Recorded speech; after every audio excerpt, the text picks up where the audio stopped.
Go. Brad Biggs and Dan Wiederer of the Chicago Tribune at Soldier Field after the Buffalo Bills won in this city for the first time ever, 23-20 in overtime.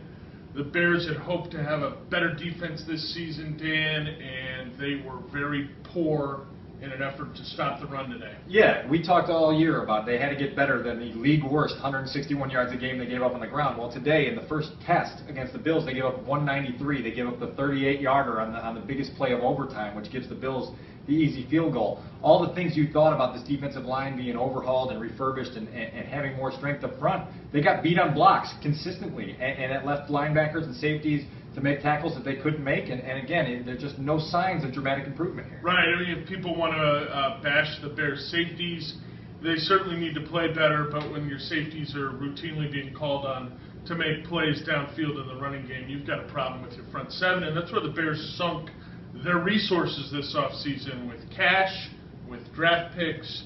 That's where they aim to improve this defense. Fell short, and the offense suffered some injuries. There weren't any injuries on the defensive side of the ball, and the turnovers by the offense, another big part of this.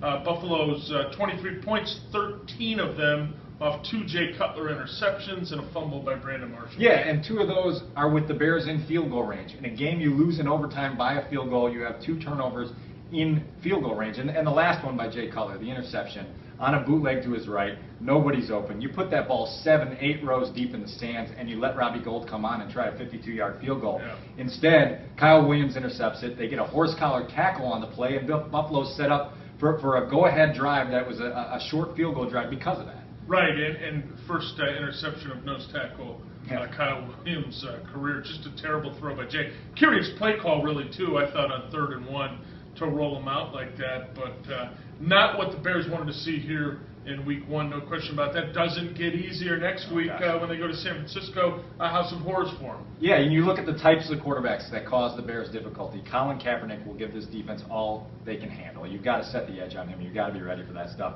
Not a lot of encouraging things to take out of Soldier Field today, and particularly Jay Cutler. You talk about sinking your resources in the offseason. They paid him to be their franchise quarterback. They paid him with an understanding that his decision-making had to be better, and he had to step up in big moments. And that last interception at a point in the game where you could not afford a turnover like that, it's going to leave the whole city scratching their heads for the rest of the week. Yeah, center Roberto Garza, left guard Matt Slauson with ankle injuries. They'll get MRIs, so check back at ChicagoTribune.com all week for updates. We should have some news Monday for sure.